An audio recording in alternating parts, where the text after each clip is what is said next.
안녕하세요. 드라마를 톱파보는 잼잼 리뷰입니다. 지금 거신 전화는 1회를 보신 분들이라면 다 눈치채셨죠? 입으로 죄를 짓는 사약길 예약 남주 백사원이 홍희주를 엄청 사랑하는데 그 마음을 숨길 수밖에 없는 이유가 있어서 어쩔 수 없이 숨기고 있다는 거 다들 눈치채셨죠? 일단 딱 봐도 결혼식 날 원래 너 자리도 아니니 드레스 벗으라고 막 윽박 지르다가 막상 드레스를 진짜 벗어버리려고 하니까 자기 자켓을 입혀주면서 다 벗을 셈이냐고 볼 발그레지는 거. 반지 끼워주려고 서보라고 했는데 희주가 안 서니까 무릎 딱 꿇고 자연스럽게 결혼 반지를 끼워주는 거. 납치범에게 협박 전화 받은 후 진짜 죽으면 연락하라는 둥, 시덥잖은 전화를 받았다는 둥 이렇게 입으로 똥을 싸놓고 희주가 진짜로 위험에 처하게 될까봐 자기 옆에 두고 딱 지켜주려고 옆에서 통역해달라고 파티에 데려가고 아내가 자신의 약점이라 무차별적인 공격에 노출시키지 않고 싶다고 말하면서 자신이 희주에게 정신적인 공격을 하고 있다는 것을 모르는 이 남자. 수어는 모르지만 수어로 욕하는 건 기똥차게 이해하는 이 남자. 입은 싹퉁머리가 없는데 행동은 스윗한 이 남자. 아마 앞으로 여러분은 모두 백사원의 매력에 푹 빠지게 되실 거예요. 지금 거신 전화는 이 드라마 원작 소설이 너무 재미있거든요. 거기다가 남주 이미지가 그냥 딱 유연석이고 여주 이미지도 조금 여리여리하고 답답해 보이면서도 강단 있는 이미지라 최수빈 나쁘지 않더라고요. 그래서 이 드라마 너무 기대했는데 전 1회 정말 재미있게 봤습니다. 물론 소설을 안 보신 분들은 희주가 갑자기 협박범이 돼버린 것이 조금 이해가 안 되거나 감정선이 갑자기 튄 게 아닌가 싶으실 수 있는데요. 그래서 이번 영상에서는 1회 생략된 부분을 포함해 리뷰 간략하게 하고 2회 예고편 톱파보도록 하겠습니다. 다만 아무래도 원작 소설이 있는 작품이다 보니 리뷰를 하는 과정에서 스포가 있을 수밖에 없거든요. 그러니 스포가 너무 싫으신 분들은 시청을 고려해주세요. 그럼 바로 시작합니다. 그럼 제일 먼저 백사원이 홍희주를 사랑하면서 냉정하게 대하는 이유부터 짧게 언급하고 지나갈게요.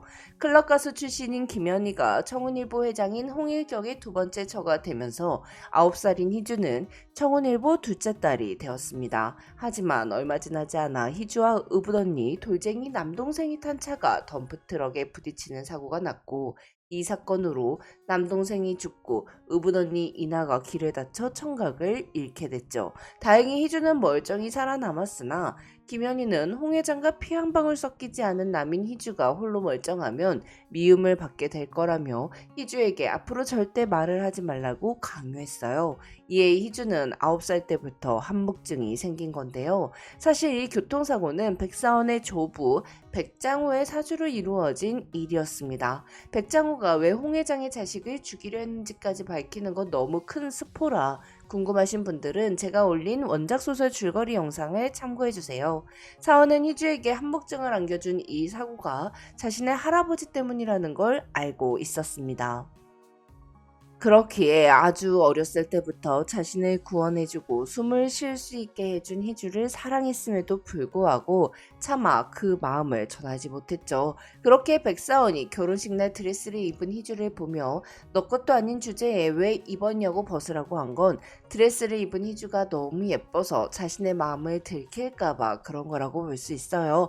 또한 사원이 희주에게 내민 계약서에는 희주가 먼저 이혼 요구를 할 수 없고 공식적으로 백사원의 아내임을 밝히지 않는다는 조건이 적혀 있었는데요.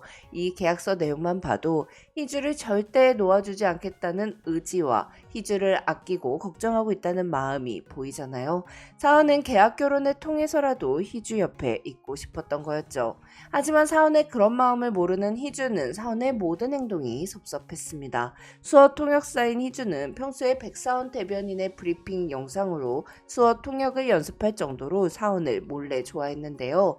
하지만 아주 어릴 때부터 사원은 희주의 언니 이나의 약혼자였기에 희주는 옆집에 사는 오빠 사원을 좋아했지만 시작조차 못하고 싶은 마음을 익숙한 체념으로 눌러왔었습니다.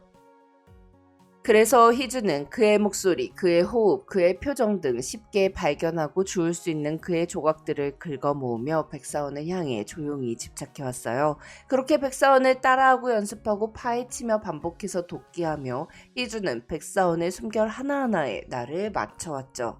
백사원의 입만 봐도 그가 어떤 말을 꺼낼지 자음 정도는 맞출 수가 있을 정도였습니다. 하지만 희주는 사원이 자신을 좋아하고 있다는 것을 몰랐고 언니인 이나 대신 사원과 결혼을 하게 된 후 결혼식 날 사원 행동을 보고 자신이 굴욕적인 결혼을 했다고 생각하게 됩니다. 특히 협박범에게 납치가 된 상황에서 사원은 아내를 죽이겠다는 협박범에게 시체가 나오면 연락을 하라는 말로 희주에게 상처를 줬는데요. 저 같아도 아무리 쇼윈도 부부라고 할지라도 저런 말을 들으면 손가락은 욕은 물론 개새끼란 욕이 절로 나올 것 같아요. 반면 사원은 대변인이 된 후 대통령의 총알바지나 마찬가지였기에 협박 전화를 많이 받아왔습니다. 그렇기에 그 어떤 목소리도 그 어떤 내용도 백사원에겐 조금의 타격도 주지 못했죠. 또한 사원은 희주가 공격을 받게 될까봐 공식적으로 두 사람의 결혼을 발표한 적도 없었어요. 그래서 협박범이 자신의 아내를 모를 거라고 생각했기에 협박범의 말을 믿지 않았던 거였죠. 그렇게 희주가 공격을 받을까봐 자신의 아내라는 사실도 공개하지 않았습니다. 하지만 그런 사실을 모르는 희주는 분명 한묵증이었는데 백사원의 반응에 욕으로 말문이 트여버렸고 협박범이 희주 차 안에 두고 간 핸드폰을 발견하고는 자신이 협박범이 되어 사원에게 전화를 걸 결심을 하게 됐죠.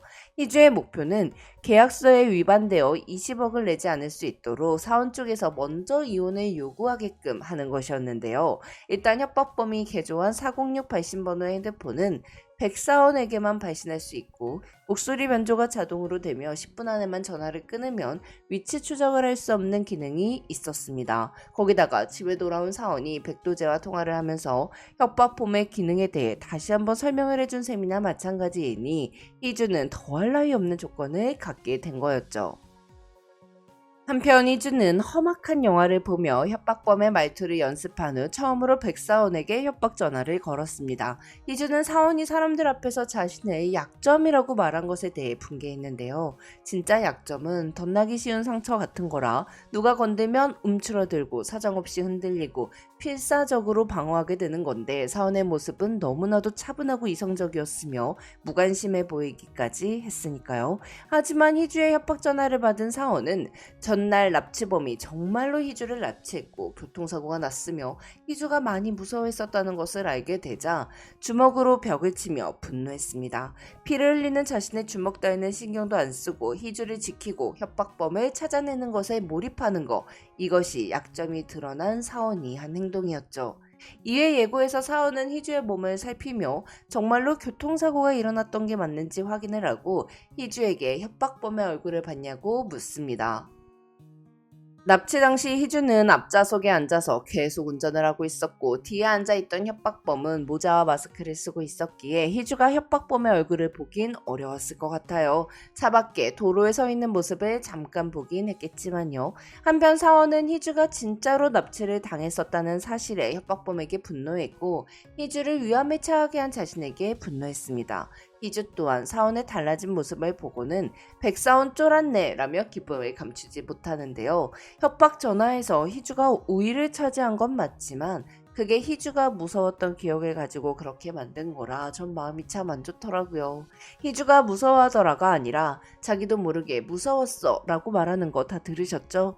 이에 예고에서 백사원은 납치범의 타겟이 된 희주에게 사람을 붙여 희주의 일상을 확인합니다. 그 와중에 희주가 대학 선배인 지상우를 만나 웃는 모습을 사진으로 확인하죠.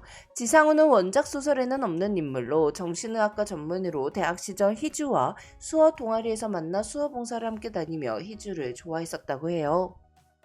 이에 사원은 희주에게 어제 만난 남자가 누군지 물으며 많이 친했는지 떠보는데요. 백사원 진짜 언제 자기 마음 완전히 솔직하게 털어놓을지 너무 궁금하네요. 한편 백사원에게 두 번째 협박 전화를 건 희주는 자신의 허벅지 사진을 전송하며 공직자 아내가 문란한 유흥을 즐긴다고 찌라시를 돌리겠다고 협박하는데요. 하지만 백사원은 그 애가 얼마나 정직한지는 내가 제일 잘 아니까 함부로 갖다 붙이지 말라며 협박범의 말을 믿지 않았습니다. 이에 순간 옥스위치가 눌러진 희주는 남편이란 작자가 홍희주 허벅지인 걸 왜 모르냐며 벗겨본 적이 없는 거냐고 도발하는데요. 전화를 끊고서 홍희주가 침대에 엎드려 미쳤어 홍희주라며 발버둥 치는 거 너무 귀엽더라고요. 일단 지르긴 했는데 자기가 자기 무덤 팠다는 생각이 들긴 했을 것 같아요. 희주의 협박 전화를 끊은 사원은 급하게 희주의 방에 들어가 이불을 젖히다가 희주의 위로 올라가게 되는데요. 소설 속에서는 사원이 조소를 머금은 채 희주의 다리를 덥석 잡으며 홍희주, 내가 뭘 확인하고 싶은지 알면 넌 까무러칠걸? 내가 모르는 홍희주는 있을 리 없는데 요즘 너의 이름이 미치도록 거슬려 라는 말을 하고 방을 나가버립니다. 과연 드라마에서는 이 색텐 터지는 장면을 유연석 배우가 어떻게 보여줄까요? 그럼 전 다른 리뷰로 돌아올게요. 지금까지 잼잼 리뷰였습니다. 감사합니다.